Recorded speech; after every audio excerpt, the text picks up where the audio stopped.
Thank you very much, please. Those are friendly truckers. They're on our side. It's almost a celebration in a way. Please, sit down, please. The First Lady and I are thrilled to welcome you this afternoon for our second event, recognizing extraordinary Americans who have responded to the invisible enemy. We know what the invisible enemy is. We've learned a lot. With exceptional bravery and commitment and love, and we appreciate it very much. Great job, fantastic job. In the midst of this pandemic, our nation has been united in grief and in prayer for the precious lives that have been lost. We've also come together in awe and admiration for the heroism and patriotism that we're witnessing all across our country. Here with us today is Amy Ford, a nurse of 17 years, from Williamson, West Virginia, great state. Where is Amy? Hi, Amy. Weeks ago, after telling her children she loved them, Amy got on a plane for the first time in her life and traveled to New York to help. For the past 42 days, she's been working 12-hour shifts in the intensive care units of Kings County Hospital Center in Brooklyn. I know it well.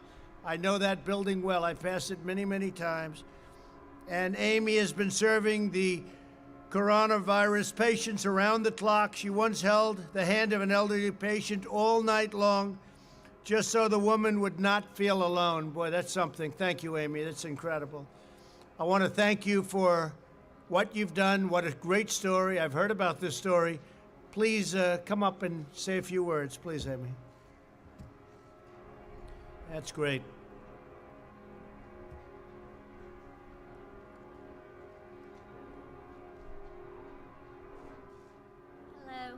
I want to thank you for having me here today. Being able to serve our country as a frontline worker during this pandemic has truly been an honor. Like you said, I've been an RN for 17 years. Under normal circumstances as a nurse, I would have an idea of a treatment plan, and unfortunately, I was not afforded that comfort in the beginning of this pandemic. These were not normal circumstances. There were times of trial and error and a whole lot of prayer. I had to adapt to a new way of nursing. One where treatment was still unknown.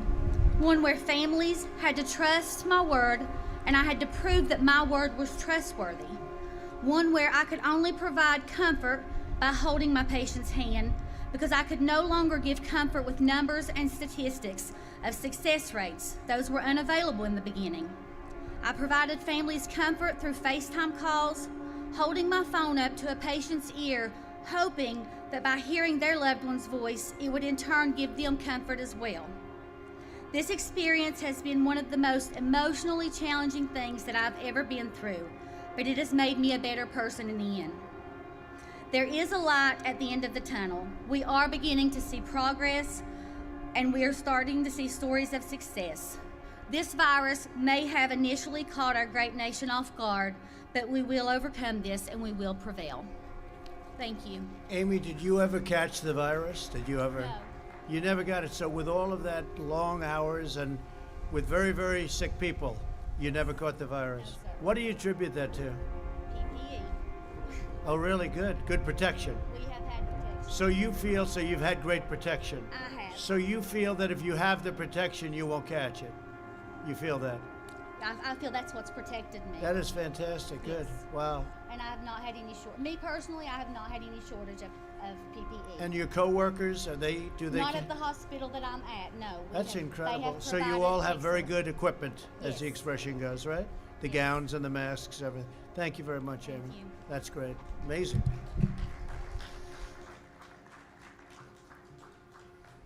It's a great story.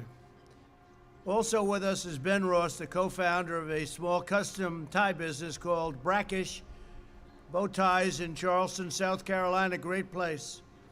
Ben is also, with his team, has shifted to producing protective masks for medical workers, and he's done it completely free of charge. That's fantastic. As Ben says, we've pushed the gas pedal down, and we haven't let up.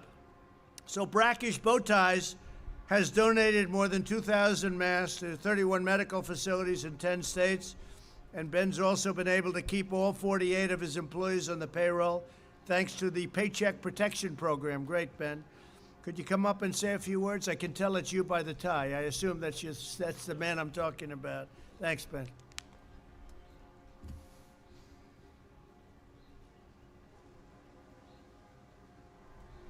Thank you so much, Mr. President. Thank It is you. truly an honor to be here. Thank you, Ben. It is because of Jeff Plotner's guiding hand, the passion of the entire Brackish team, and the leadership of this country that we are being recognized here today. I am humbled to be in this garden today with such an amazing group of individuals making such a difference during these unprecedented times. Congratulations to you all, and thanks so much for all y'all are doing. I have no doubt that the United States of America will soar above this and come out stronger and more grateful for family, friends, community, and this nation, because we all know we're all in this together, and only together will we be able to curb coronavirus. Thank you.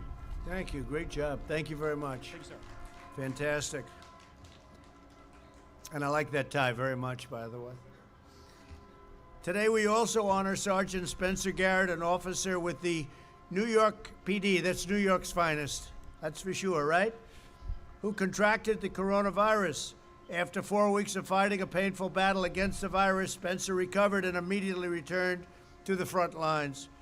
Grateful for all of the support of his family, friends, colleagues, and time, all of the people and the work he's done, Sergeant Garrett wanted to provide that same kindness to others. And I know so many of the people members of New York's finest, that we love them and say hello to them, okay? With the aid of his union, Spencer's made it his mission to support these fellow New Yorkers. So if you would, I'd love to have you come on up and say a few words. Thank you.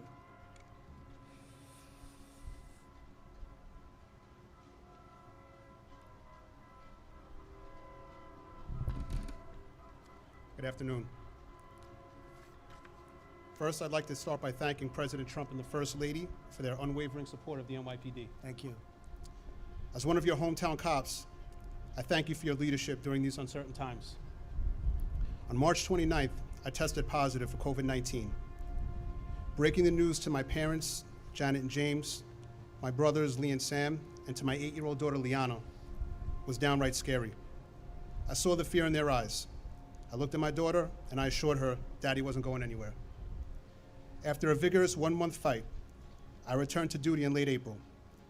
After the experience with the virus, I felt compelled to help the residents of the housing developments that I patrol in East Harlem, New York. We are all in this fight together. Almost 6,000 uniformed and civilian members of the NYPD contracted COVID-19. Unfortunately, some of those members didn't make it home to their loved ones. Handing out N95 masks and engaging in important dialogue by educating the residents that not only do not have support and access to PPE hit close to home for me, excuse me. I'm honored to be here. I'm honored to be an NYPD sergeant, and most of all, I'm honored to be an American. God bless police officers, first responders, and all of the frontline workers around the country. Thank you. So how was that? You went through that process, and it took quite a while? It took longer than you would have thought? It took almost 4 weeks, sir. And what was it, just complications? or- Complications, I'm an asthmatic, so it was a little more difficult for Oh, me. I see, I see. And took a Okay. little extra care, but my daughter was there for me. She helped me out a lot, and she's my hero. That's fantastic. Thank Well, you. You're my hero. Thank you, okay? sir. Thank you. Say hello to everybody. I will. Thank you. Great. We're also joined by 3 terrific Girl Scouts, Lauren, Sareva, and Layla of the Girl Scout Troop 744 from Elk Ridge, Maryland, along with their troop leader, Megan Langley. Thank you very much. That's great. That's really great. These amazing 10-year-olds have donated 100 boxes of Girl Scout cookies to local firefighters, doctors, and nurses, and have spent approximately 200 personalized cards to healthcare workers all over. And they're going to do a lot more. Their ambition is to do a lot more. And I think, Layla, you're going to come up and you're going to speak. Why don't you all go up and stand, and maybe, Layla, you say a few words. That'd be great. Thank you very much. Please. That's great. Thank you.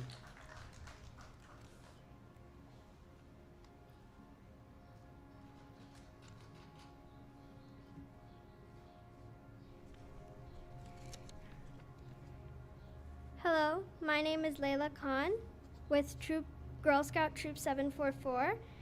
I just wanted to say thank you, Mr. President. It is an honor to have been invited to the White House, and it has been a very exciting day. We'd like to first thank you and your staffers for ensuring our safety today. We appreciate all the safety measures that were put into place.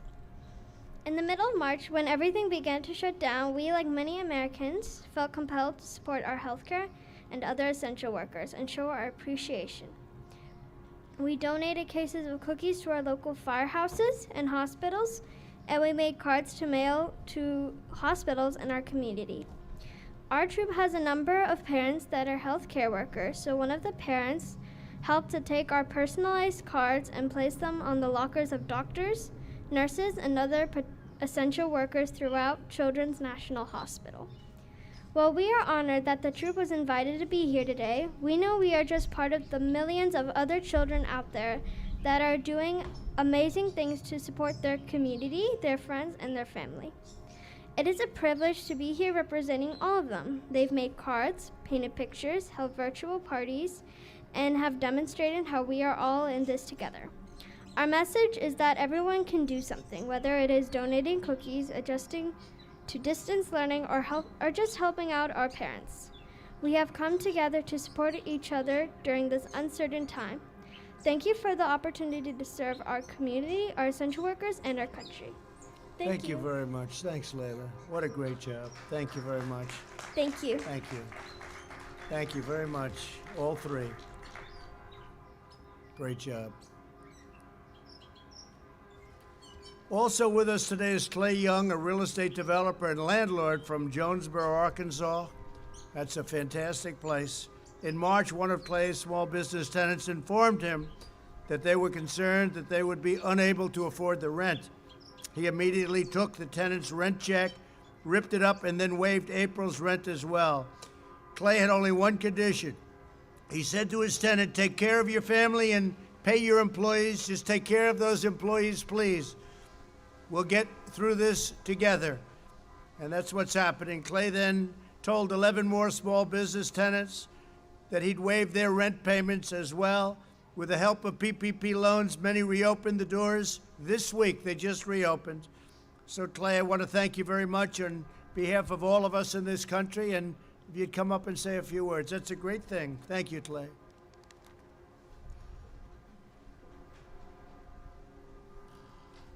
Thank you, Mr. President. Thank you so much for having Thank my you wife very Pam and I here, and the First Lady. Thank you. It's truly an honor. And I also want to say how proud I am to be part of a community and a great nation that we've all gathered together to help one another through this trying time. You know, the work that I've done in my hometown of Jonesboro, Arkansas, the focus of that has been on making my community better. As I saw what the virus was doing, and I saw what the virus would be doing to the small business and to the employees of the small business, I realized that I needed to work with my tenants, and forgiving the rent was the only option. And I remembered thinking, you don't kick people when they're down. And over the last 20 years of being a small business myself and a developer and also a landlord, there's been tough times. And in those tough times, I remember those people that came and they helped me and my family. And so in that moment, I thought this is my chance to maybe just have some gratitude and some humility and pay that forward. And I will always remember those people.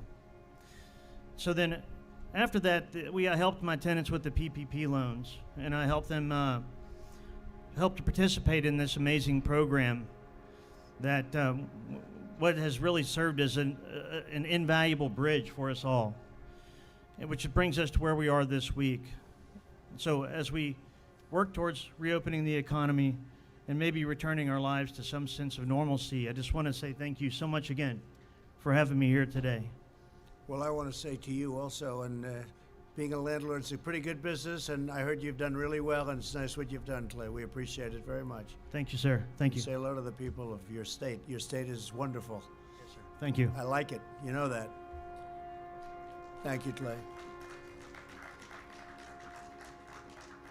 So during this difficult time, our citizens are rising to the challenge, just as generations of Americans have done before us. America has never faced a trial like this. We've never had anything like this happen. but we're going to endure and we're going to thrive and we're going to do better than ever before. The men and women we honor today remind us that the bonds that unite us in times of hardship can also raise us to new heights as we reopen and recover and rebuild. In the months ahead, we will harness our love and all of the things that we hold so dear to our heart for our family, for our community, and for the country. And we'll make America greater and stronger than ever before. And we're going to transition into greatness. We're going to be seeing it, and you're going to be seeing it very soon. There's a pent-up demand, and there's a pent-up love, and there's so many things happening, and you're going to see the fruits of all of the work that we've all been doing, working 24 hours a day in some cases. So I'd like to thank everybody for being here, especially our great heroes, because that's what you are, heroines and heroes. It's exactly what you are. And I'd now like to ask these wonderful and courageous Americans to come forward as I present them with a letter of recognition. And I want to thank our First Lady. This was a very important event for First Lady Melania. Thank you very much. Great job you're doing. Thank you. Thank you, honey. Okay, please.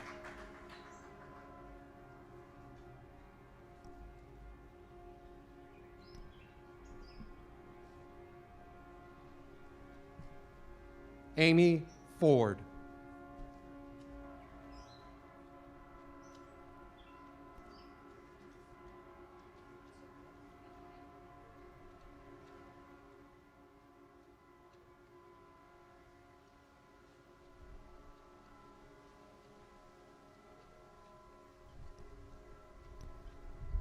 Ben Ross.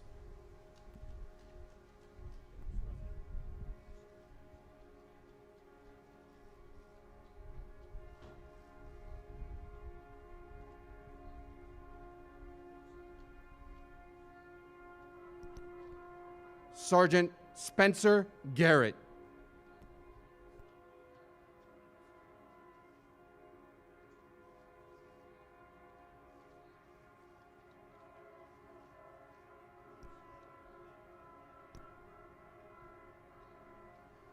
Lauren Matney.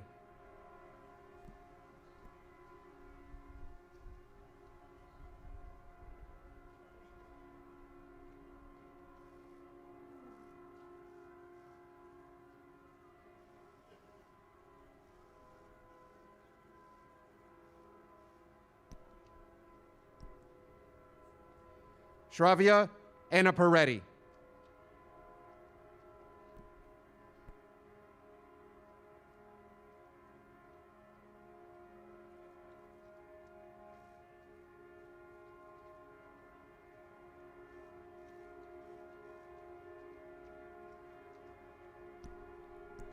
Layla Khan.